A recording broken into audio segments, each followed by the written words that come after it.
Hi friends, welcome back to our YouTube channel. So మీరైతే తమ్నేల్లో చూసినట్లుగానే ఈరోజు అయితే మనం కరెక్షన్ విండో గురించి మనమైతే డిస్కస్ చేసుకుందాం. అంటే కరెక్షన్ విండోలో మనం ఎడిట్ అయితే ఏవేవి ఎడిట్ చేసుకోవచ్చు, అలాగే ఏ ఆప్షన్స్ మనకు ఎడిట్ చేయడానికి పాసిబుల్ అవ్వదు అనేది అయితే ఈ వీడియోలో నేను మీతో డిస్కస్ చేస్తాను. నేనైతే యాక్చువల్గా ఈ వీడియోని జస్ట్ పోస్టర్ చేసి వాయిస్ ఓవర్ ఇచ్చేసి పోస్ట్ చేద్దాం అనుకున్నాను. బట్ మీరందరూ ఫేస్ వీడియోకి అలవాటు పడిపోయారు కాబట్టి మళ్ళీ మీకు డిస్టర్బెన్స్గా అంటే కొంచెం అన్కంఫర్టబుల్గా ఉంటుంది కాబట్టి అని నైట్ అయినా సరే క్లారిటీ లేకపోయినా స్నాప్లో అయితే ఈ వీడియో రికార్డ్ చేస్తున్నాను.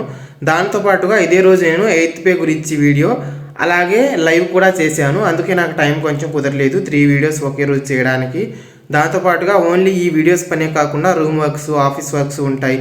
అలాగే నేను ప్రజెంట్ అంటే 16th ఫిబ్రవరి నుంచి 20 ఫిబ్రవరి వరకు అయితే వేరే బ్రాంచ్ ఆఫీస్లో బీపీఎం ఛార్జ్గా అయితే నాకు ఛార్జ్ ఇచ్చారు. సో అక్కడ అటెండెన్స్కి నేను 10K వెళ్ళిపోవాలి. దాంతోపాటుగా ఆ బ్రాంచ్ ఆఫీస్ కొంచెం దూరం కాబట్టి కొంచెం ఎర్లీగానే నేను ఇక్కడ నుంచి స్టార్ట్ అయ్యి ట్రావెల్ చేయాల్సింది ఉంటుంది కాబట్టి టైం కుదరట్లేదు. సో ఈ వీడియోలో కూడా మీకు క్వాలిటీ తక్కువగా ఉన్నట్లయితే మీరు కొంచెం అడ్జస్ట్ అవ్వండి. అయితే మనం లేట్ చేయకుండా ఈ వీడియో అయితే స్టార్ట్ చేసుకుందాము.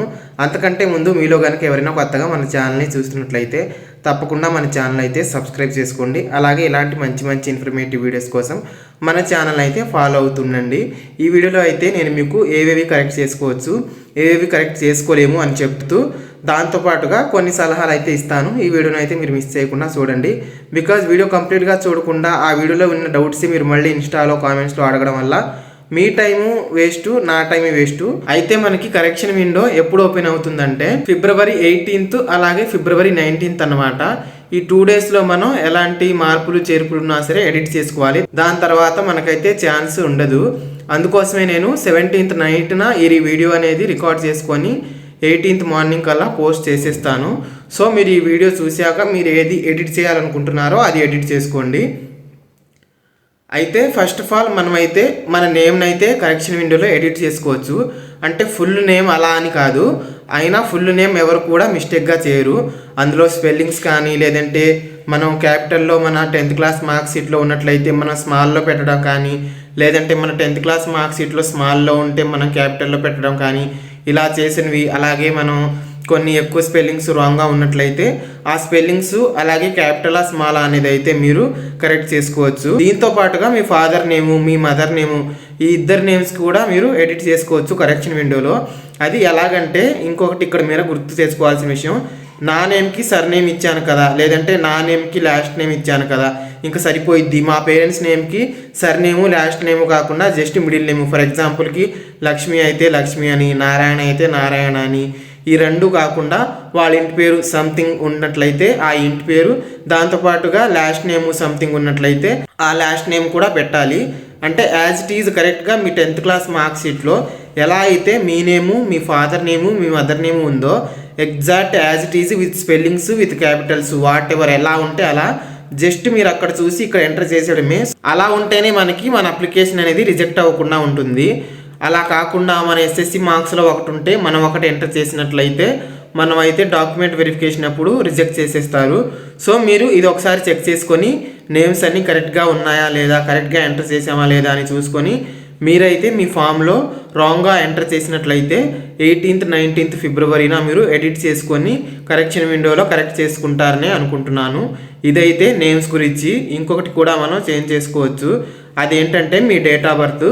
మీ డేట్ ఆఫ్ బర్త్లో ఇయర్ కానీ, మంత్ కానీ, లేదంటే డేట్ కానీ, ఈ మూడిట్లో ఏదైనా సరే మీరు తప్పుగా ఎంటర్ చేసినట్లయితే మీరు వాటిని కూడా కరెక్షన్ చేసుకోవచ్చు. బికాజ్ మనకి డాక్యుమెంట్ వెరిఫికేషన్లో మెయిన్లీ డేట్ ఆఫ్ బర్త్ కూడా చూస్తారు. బికాజ్ మన date of joining, date of retire అవన్నీ కూడా మన డేట్ ఆఫ్ బర్త్ మన ఏజ్ మీదే డిపెండ్ అయి ఉంటుంది కాబట్టి అది మస్ట్ అండ్ షుడ్గా కరెక్ట్గా ఉండాలి. అది కూడా మీ కమ్యూనిటీ అండ్ నేటివిటీ సర్టిఫికేట్లో ఉంటుంది. దాంతోపాటుగా మీ 10th క్లాస్ మార్క్స్ మేమోలో కూడా ఉంటుంది. ఈ రెండు మ్యాచ్ అయ్యేటట్టే ఉండాలి. ఆ డేట్ ఆఫ్ బర్త్ని మీరు ఎంటర్ చేయండి.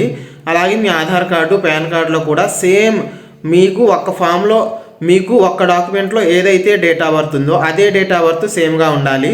ఆ డాక్యుమెంటే 10th క్లాస్లో మన మార్క్స్ మేమో అన్నమాట.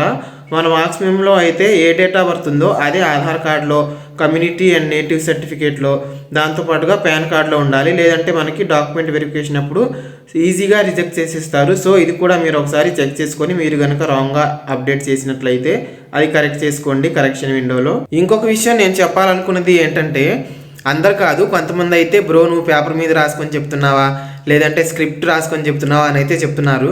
సరే మీ మాటకు వచ్చినా సరే నేను పోనీ స్క్రిప్ట్ రాసుకునే చెప్పాను అనుకోండి, అది పెద్ద ప్రాబ్లమా? సరే నేను పేపర్ మీద రాసుకునే చెప్పాను అనుకోండి, అదేమైనా ప్రాబ్లమా? మీకు ఏ ఇన్ఫర్మేషన్ ఇస్తున్నాను, మీకు కరెక్ట్గా ఇన్ఫో ఇస్తున్నానా లేదా అనేదే కదా మీకు ఇంపార్టెంట్. నేను ఎక్కడ సెర్చ్ చేస్తే ఏమైంది, పేపర్ మీద రాసుకుంటే ఏమైంది? అఫ్ కోర్స్ నేనైతే పేపర్ మీద రాయలేదు, అలాగే నేనైతే స్క్రిప్ట్ రాసుకొని చెప్పలేదు. సరే ఒక ఇద్దరికైతే మనమైతే స్క్రిప్ట్ రాసుకొని చెప్పొచ్చు. 100 మంది డౌట్స్ని ఏ స్క్రిప్ట్తో నేను చెప్పాలి? 100 మంది కామెంట్స్ చేసే కామెంట్స్కి ఏ స్క్రిప్ట్ నుంచి ఆన్సర్స్ ఇస్తున్నాను? అలాగే లైవ్స్లో మనమైతే లైవ్లో క్వశ్చన్స్ అడుగుతారు, అవి ఏ స్క్రిప్ట్ చూసి మీకు ఆన్సర్ ఇస్తున్నాను? నా బ్రెయిన్లో ఉండి నాకు తెలిసినవే కదా మీకు ఆన్సర్ చేసేది. సో ఇలాగా మనకి ఎదుటి పర్సన్ ఏం చేసినా నెగిటివ్ వేలో చూడడం అనేది మానేయండి. బికాజ్ వాళ్ళు మనకి ఎంత మంచి కంటెంట్ ఇస్తున్నారో అది జెన్యునా కాదా అని చూడండి, కానీ వాళ్ళు స్క్రిప్ట్ చూస్తున్నారా, పేపర్ మీద రాసుకుంటున్నారా అని అసలు చూడొద్దు. అది నాదేనే కాదు, ఏ ఛానల్ చూసినా సరే నేను చూడకపోయినా మీరు చేస్తున్నారంటే ఇంక చూసే వాళ్ళకి ఇంకెలా అంటారో అని నాకు అనిపించింది. సో నేనైతే మీకు క్లారిటీ ఇవ్వదలుచుకుంది ఏంటంటే, నేను ఇలాంటి స్క్రిప్ట్ చేసుకోను. బికాజ్ ఒక్కరికైతే స్క్రిప్ట్స్ చూసో లేదంటే పేపర్స్ మీద రాసుకునే చెప్తాము. ఇంతమంది ఇన్స్టాలో డౌట్స్, ఇంతమంది కామెంట్స్కి అయితే మనం ఏ స్క్రిప్ట్ రాసి చెప్పాం. ఒక్కొక్కళ్ళకి పర్సనల్గా ఒక్కొక్క ఇష్యూ ఉంటుంది, అవన్నీ సాల్వ్ చేయాలంటే ఏ స్క్రిప్ట్స్ పనికిరావు. మన బ్రెయిన్లో గుజ్జు ఉంటేనే చేయగలం. సో అది ఉంది కాబట్టి చేస్తున్నాను. మిడిల్లో ఇది తెచ్చినందుకు ఐఎమ్ సారీ, బట్ మీకు చెప్పాలి కాబట్టి చెప్తున్నాను. ఇందాక చెప్పిన నేను నేమ్స్తో పాటుగా మనమైతే కరెక్షన్ విండోలో మన జెండర్ని కూడా చేంజ్ చేసుకోవచ్చు. అంటే ఎవరు కూడా జెండర్ రాంగ్గా పెట్టరు, బట్ బై మిస్టేక్ మీరైతే మేల్ది ఫీమేల్ కానీ ఫీమేల్ది మేల్ కానీ ఎంటర్ అయిపోయినట్లయితే మీరు దాన్ని కూడా ఎడిట్ చేసుకోవచ్చు కరెక్షన్ విండోలో. ఒకసారి మీరు అప్లై చేసిన ఫామ్స్ మీరు డౌన్లోడ్ చేసి ఉంటారు కదా, అది ఒకసారి చెక్ చేసుకొని మీరు ఒకవేళ రాంగ్గా పెట్టినట్లయితే ఎడిట్ చేసుకోండి. దీంతో పాటుగా మీ కేటగిరీ, కొంతమంది ఎలా కామెంట్ చేశారంటే నాది ఎస్టీ బట్ నేను ఎస్సీగా ఎంటర్ చేశాను, నాది యుఆర్ బట్ నేను ఈడబ్ల్యూఎస్గా ఎంటర్ చేశాను, నాది ఈడబ్ల్యూఎస్ నేను ఎస్సీలో ఎంటర్ చేశాను అని అయితే చెప్తున్నారు. సో అది కూడా పెద్ద ప్రాబ్లం మనకైతే అస్సలు కాదనమాట. నేను అన్ని వీడియోస్లో మీకు చెప్పాను, మన థాట్సే మన ఆలోచనలే మనల్ని అక్కడ చిన్న ఇష్యూ ఉన్నా సరే అదేదో పెద్ద ప్రాబ్లంగా మనల్ని క్రియేట్ చేసేస్తాయి. సో అదైతే మనకి పెద్ద ఇష్యూ కాదు. మీరైతే మీ కేటగిరీని కూడా చేంజ్ చేసుకోవచ్చు కరెక్షన్ విండోలో. అంటే మీది ఎస్టీ అయితే ఎస్టీనే పెట్టేయచ్చు, ఎస్సీ అయితే ఎస్సీనే పెట్టేయచ్చు, ఏదైతే అది మీరు పెట్టేయండి. అంటే మీకు కేటగిరీ సర్టిఫికేట్ ఉంటుంది కాబట్టి అది మీరు ఎంటర్ చేసేయండి. బికాజ్ మనం ఒక కేటగిరీ పెట్టి ఇంకొక కేటగిరీ సర్టిఫికేట్ మనం తీసుకొని డాక్యుమెంట్ వెరిఫికేషన్కి వెళ్ళినట్లయితే అక్కడ మళ్ళీ ఖచ్చితంగా రిజెక్ట్ చేసేస్తారు. సో మీది కనుక కరెక్ట్గా ఉన్నట్లయితే పర్లేదు. ఇఫ్ మీ కేటగిరీ మీరు రాంగ్గా ఎంటర్ చేసినట్లయితే ఈరోజు అలాగే రేపు కరెక్షన్ విండోలో మీ కేటగిరీని కూడా మీరు ఎడిట్ చేసుకోండి. చాలామంది చేసిన మిస్టేక్, అలాగే చాలామంది అడిగే డౌట్స్ ఇదే అన్నమాట. అంటే నా ఫోటో కూడా నేను కరెక్ట్గా అప్లోడ్ చేయలేదు, దాంతోపాటుగా నా సిగ్నేచర్ కూడా కరెక్ట్గా అప్లోడ్ చేయలేదు, అవి ఫామ్లో బ్లర్గా వస్తున్నాయి, లేదంటే నేను అప్డేట్ చేసేటప్పుడు ఒక స్పెల్లింగ్ రాంగ్గా రాసేసాను, లేదంటే నేను అప్డేట్ చేసేటప్పుడు నా సిగ్నేచర్ కొంచెం రాంగ్గా పడిపోయింది, అది ఎడిట్ చేసుకోవచ్చా లేదా, అది నాకు ప్రాబ్లం అవుతుందా, రిజెక్ట్ అవుతామా అని అయితే అడుగుతున్నారు. కానీ మనకైతే టెన్షన్ పడాల్సిన పని అసలుకే లేదు. మీరు మీ ఫేషియల్ ఫోటో కానీ దాంతోపాటుగా మీ సిగ్నేచర్ కానీ కరెక్షన్ విండోలో ఎడిట్ చేసుకోవచ్చు. అయితే బ్లర్ వచ్చిన వాళ్ళకి అంత ప్రాబ్లమే కాదు, కానీ సిగ్నేచర్ రాంగ్గా పెట్టి లేదంటే అసలు మనం అర్థం చేసుకునే విధంగా పెట్టినట్లయితే అదే పెద్ద ప్రాబ్లము. మీకు కనుక ఎస్ఎస్ మెమోలో ఎలాగైతే మీరు సిగ్నేచర్ పెట్టారో సేమ్ అలానే సిగ్నేచర్ మీరు ఇక్కడ కూడా అప్లోడ్ చేయాలి. ఒకవేళ మీ ఎస్ఎస్ మెమోలో మీరు సిగ్నేచర్ పెట్టలేనైతే, మీకు ప్రొవైడ్ చేయలేనట్లయితే మీరు ఎక్కడైతే పాన్ కార్డు ఉంటుందో అక్కడ సిగ్నేచర్ ఖచ్చితంగా మనం చేయాల్సిందే. పాన్ కార్డ్స్లో ఆ పాన్ కార్డులో ఎలా సిగ్నేచర్ ఉంది, అలాగే మీ దగ్గర ఏ ఫామ్స్ ఉన్నా సరే ప్రతి ఫామ్లో ఎలాగ సిగ్నేచర్ పెడతారో అదే సిగ్నేచర్ని మీరు ఒక పేపర్ మీద రాసుకొని మరీ జూమ్ చేసి కాకుండా కొంచెం దూరంగానే ఫోటో తీసుకొని దాన్ని క్రాప్ చేసుకొని అది రిక్వైర్డ్ కేబీస్లో మీరైతే క్రాప్ చేసి అది అప్లోడ్ చేసినట్లయితే ఎలాంటి ప్రాబ్లం ఉండదు. మీరు అప్లోడ్ చేసేటప్పుడు బాగానే ఉండి దాని తర్వాత ప్రింట్అవుట్ తీసుకున్నప్పుడు బ్లర్ వచ్చిందంటే అది పెద్ద ప్రాబ్లం కాదు. మనకు క్లారిటీగా మన స్పెల్లింగ్స్ అక్కడ మనం ఏదైతే సైన్ పెడతామో అది క్లారిటీగా మనం పెట్టేటప్పుడు అలాగే ఆ ఫామ్లో ఉన్నది అర్థమైతే సరిపోయిద్ది. లేదు నాకు కొంచెం డౌట్గానే ఉంది అనుకున్నట్లయితే మీరు ఒకసారి మళ్ళీ నీట్గా రాసుకొని కరెక్ట్గా క్రాప్ చేసుకొని దాన్ని ఇంకా మనం క్లియర్గా కొన్ని ఏఐ టూల్స్తో వాడి క్లియర్గా మీరైతే క్లారిటీగా అప్లోడ్ చేసుకోవచ్చు. ఇదైతే పెద్ద ప్రాబ్లం కాదు. సో మీరైతే మీ ఫోటోని మీ సిగ్నేచర్ని అయితే ఎలాంటి ఇబ్బంది లేకుండా మీరు కరెక్షన్ విండోలో ఎడిట్ చేసుకోవచ్చు. కానీ మళ్ళీ మిస్టేక్స్ చేయొద్దు. బికాజ్ 18th 19th తర్వాత మనకి కరెక్షన్ విండో కూడా మనకి పొడిగించడం అనేది జరగదు. కాబట్టి ఈ ఉన్న 2 డేస్ని మీరు యూటిలైజ్ చేసుకోండి. ఒకవేళ మనకు ఎక్స్టెన్షన్ ఇచ్చినా సరే అది ఫీజ్ పేమెంట్ అనేది ఉంటుంది. కాబట్టి ఫ్రీగా వచ్చినప్పుడే మీరు కరెక్ట్గా చేసుకోండి. ఇది కూడా మీకు అర్థమైందని అనుకుంటున్నాను. ఇంకొకటి ఏంటంటే మీరు మీ ఫోటోని అప్డేట్ చేసేటప్పుడు అప్లోడ్ చేసేటప్పుడు మీ ఓల్డ్ ఫోటో కాకుండా కొంచెం న్యూ ఫోటోని మీరు అప్డేట్ చేయండి. బికాజ్ వాళ్ళైతే మిమ్మల్ని లేట్గా చూస్తారు. ఒకవేళ 10th క్లాస్లో మీది చిన్న ఏజ్లో ఉన్నప్పుడు ఫోటో ఉన్నా సరే అది ఎప్పుడో మీరు 10th క్లాస్ పాస్ అయింది కాబట్టి వాళ్ళు అంతగా దాన్ని పట్టించుకోరు. బట్ మీ ఈ ఫామ్లో అప్లై చేసింది అయితే మీరు ప్రజెంటే కదా అప్లై చేసింది కాబట్టి మీరు ప్రజెంట్ రీసెంట్గా దిగిన ఫొటోస్ని మీరు అప్డేట్ చేయండి. ఒకవేళ మీరు కనుక పాత ఫొటోస్ని ఏమైనా అప్లోడ్ చేసినట్లయితే అవి కూడా రిమూవ్ చేసుకొని రీసెంట్గా మీరు దిగిన ఫొటోస్ని మీరు అప్డేట్ చేయండి. వీటితో పాటుగా మీరైతే కరెక్షన్ విండోలో మీ మార్క్స్ ఎంటర్ చేసినవి ఏమైనా రాంగ్గా ఎంటర్ చేసినట్లయితే అవి కూడా కరెక్ట్ చేసుకోవచ్చు. అంటే మీలో కొంతమంది 98 ఉన్న దగ్గర 100 అని, 100 ఉన్న దగ్గర 90 అని, 96 ఉన్న దగ్గర 94 అని, 94 దగ్గర 90 అని, అలాగే మీకు పాయింట్స్ ఉంటే గ్రేడ్స్, మార్క్స్ ఉంటే CGPA ఇలా కాకుండా ఏదైతే ప్రాపర్గా మనం ఎంటర్ చేయాలో అదే ప్రాపర్గా ఎంటర్ చేయండి. ఒకవేళ మీరైతే మీ మార్క్స్ రాంగ్గా ఎడిట్ చేసి అలాగే మీరు ఉన్నది లేనట్టుగా లేనిది ఉన్నట్టుగా ఎంటర్ చేసినట్లయితే అవి మీరు కరెక్షన్ విండోలో కరెక్ట్ చేసుకోండి. మీ ఫామ్ ఒకసారి చూసుకొని ఈ మార్క్స్తో పాటుగా మీరైతే మీ యొక్క మీడియం అంటే ఇంగ్లీష్ మీడియం అయితే తెలుగు మీడియం అయితే ఇంగ్లీష్ మీడియం అని బై మిస్టేక్గా పడిపోతుంది. సో ఆ రెండింటిని కూడా మీరైతే కరెక్షన్ విండోలో ఎడిట్ చేసుకోవచ్చు. ఇంకొకటి ఏంటంటే మన వీడియోస్కి చాలా వ్యూస్ అయితే ఉంటున్నాయి కానీ లైక్స్ అయితే చాలా తక్కువ ఉంటున్నాయి. నేను ఎంత బిజీగా ఉన్నా సరే మీ కామెంట్స్కి రిప్లై ఇస్తూ అలాగే మీరు ఇన్స్టాలో మెసేజ్ చేసిన ప్రతి ఒక్క మెసేజ్కి అయితే రిప్లై ఇస్తూ మీ ప్రతి డౌట్స్ని క్లారిటీ చేస్తున్నాను. ఇంత మంచి ఇన్ఫర్మేటివ్ వీడియోస్ మీకు ఇస్తున్నాను. అలాగే ఆన్ టైంకి నేను మీకు వీడియోస్ అనేవి అప్లోడ్ చేస్తున్నాను. అయితే నేను మీ దగ్గర నుంచి కోరుకునేది ఏది కాదు, కొంచెం మీరు లైక్ చేసినట్లయితే నాకు కూడా సపోర్టివ్గా ఉంటుంది. అంటే ఆ లైక్స్తో నాకు యూస్ ఏం లేదు కానీ పర్లేదు మన వీడియోస్ కూడా జనాలకి నచ్చుతున్నాయి అని అయితే నాకు అదొక మోటివేషన్ అన్నమాట. ఇంకొకటి ఏంటంటే నా ఛానల్ అయితే మానిటైజేషన్ అయింది. ఇవన్నీ మిడిల్లో ఎందుకు చెప్తున్నానంటే స్టార్టింగ్లో ఎండింగ్లో చాలామంది స్కిప్ చేసేస్తారు. బట్ ఇంపార్టెంట్ కీ పాయింట్స్ చెప్పేదే స్టార్టింగ్లో ఎండింగ్లో. కాబట్టి మీరు చూడట్లేదు అని నాకు తెలియడం ద్వారా నేనైతే మిడిల్లో చెప్తున్నాను. ఇలా మిమ్మల్ని ఇంటరప్ట్ చేస్తున్నందుకు ఐఎమ్ రియల్లీ సో సారీ. కాకపోతే నేనైతే నా లైఫ్లో జరిగేవి మీతో షేర్ చేసుకోవాలని ఒక చిన్న ఆ హ్యాపీ ఫీలింగ్తో నేను మీతో షేర్ చేసుకుంటూ ఉంటాను. నెక్స్ట్ నుంచి అయినా మీరు స్టార్టింగ్ ఎండింగ్ అనేది మిస్ చేయకుండా చూస్తారని అనుకుంటున్నాను. అయితే మన ఛానల్ మానిటైజేషన్ అయింది. అది మొత్తం కేవలం మీ సపోర్ట్ వల్లే. ఎంత జెన్యూన్ ఇన్ఫర్మేషన్ నేను ఇచ్చినా సరే అలాగే ఎంత కరెక్ట్గా నేను ఆన్ టైంకి వీడియోస్ ఇచ్చినా సరే మీరైతే నన్ను సపోర్ట్ చేసే వేనే బట్టి నా ఛానల్ అయితే వితిన్ 3 monthsలో 1000+ సబ్స్క్రైబర్స్ వచ్చేసారు. అలాగే మానిటైజేషన్ కూడా అయిపోయింది. అయితే నాకు డబ్బులేం రావడం స్టార్ట్ అవ్వలేదు, జస్ట్ మానిటైజేషన్ అయింది అంతే. నేను ఏది జరిగినా సరే ప్రతిదీ మీతో షేర్ చేసుకుంటాను. ఇదంతా కూడా మీరు నన్ను సపోర్ట్ చేయడం బట్టే జరిగింది. ఈ సపోర్ట్ ఇలానే ఎండింగ్ వరకు ఉండాలని నేనైతే కోరుకుంటున్నాను. ఇలాగే మీ అందరి కోసం నేను మంచి ఇన్ఫర్మేటివ్ వీడియోస్, జెన్యూన్ కంటెంట్ని మీ ముందుకి తీసుకొస్తూ ఉంటాను.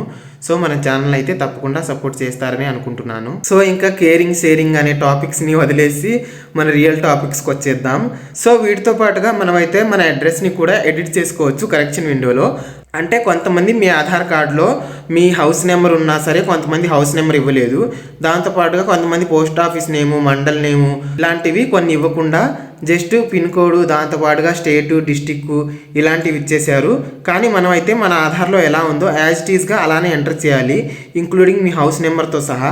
సో మీరు కనుక ఒకవేళ ఎంటర్ చేయకపోయినా లేదంటే తప్పుగా ఎంటర్ చేసినా సరే మీ అడ్రస్ని కూడా కరెక్షన్ విండోలో మీరైతే ఎడిట్ చేసుకోండి. ఇది కూడా మీకు అర్థమైందని అనుకుంటున్నాను. దీంతో పాటుగా మనమైతే మీరు ఎంతగానో అడుగుతున్నారు వీటి గురించి. సో ఈ అన్నిటితో పాటుగా మనం అప్లై చేసిన స్టేట్ని కూడా చేంజ్ చేసుకోవచ్చు. అలాగే మనం అప్లై చేసిన డివిజన్ని కూడా చేంజ్ చేసుకోవచ్చు. ఫర్ ఎగ్జాంపుల్కి ఒక ఎగ్జాంపుల్ తీసుకొని మీకు చెప్తాను, మీకు క్లారిటీగా అర్థమవుతుంది. నేనైతే ఆంధ్రప్రదేశ్లో అప్లై చేశాను. ఆంధ్రప్రదేశ్లో నేను చిత్తూరు జిల్లాలో అప్లై చేశాను అనుకోండి. నాకు ఆంధ్రప్రదేశ్ నచ్చలేదు, అయితే నేను ఆంధ్రప్రదేశ్ నుంచి తెలంగాణకి షిఫ్ట్ చేసుకోవచ్చు. అలాగే ఆంధ్రప్రదేశ్లో నాకు నచ్చింది కానీ నాకు చిత్తూరు జిల్లాలో నచ్చలేదు, నేను నెల్లూరు జిల్లాలో అప్లై చేయాలనుకుంటున్నాను. సో నేను చిత్తూరు జిల్లా నుంచి కరెక్షన్ విండోలో ఎడిట్ చేసుకొని నెల్లూరు జిల్లాకి అప్లై చేసుకోవచ్చు అనమాట. అంటే మనం కరెక్షన్ విండోలో స్టేట్ని ఎడిట్ చేసుకోవచ్చు, అలాగే డివిజన్ని కూడా ఎడిట్ చేసుకోవచ్చు. సో ఇది కూడా మీకు క్లారిటీ వచ్చిందని అనుకుంటున్నాను. ఈ రెండింటిని కూడా మనం ఎడిట్ చేసుకోవచ్చు. మీకు గనక మీ మార్క్స్కి నార్త్లో సెట్ అయ్యిద్ది అనుకున్నట్లయితే మీరు తెలుగు స్టేట్స్ నుంచి నార్త్ స్టేట్కి అయితే ఎడిట్ చేసుకోండి. లేదు నేను తొందరలో నార్త్లో జాబ్ వస్తుంది అని అయితే నార్త్లో అప్లై చేశాను, బట్ నాకు లాంగ్వేజ్ వస్తుందో రాదో అని భయంగానే ఉంది, అక్కడ సర్వై అవుతానో లేదో అని భయంగానే ఉంది, వచ్చినా రాకపోయినా పర్లేదు జస్ట్ ట్రై చేస్తాను తెలుగు స్టేట్లో అనుకున్నట్లయితే మీరు తెలుగు స్టేట్స్కి ఎడిట్ చేసుకోండి. అలాగే నేనైతే ప్రీవియస్ వీడియోస్ నుంచి చెప్తూనే ఉన్నాను, మీ మార్క్స్ ఇంత ఉంటే నార్త్లో అప్లై చేయండి, ఇన్ని ఉన్నట్లయితే మీరు సౌత్లో అప్లై చేయండి.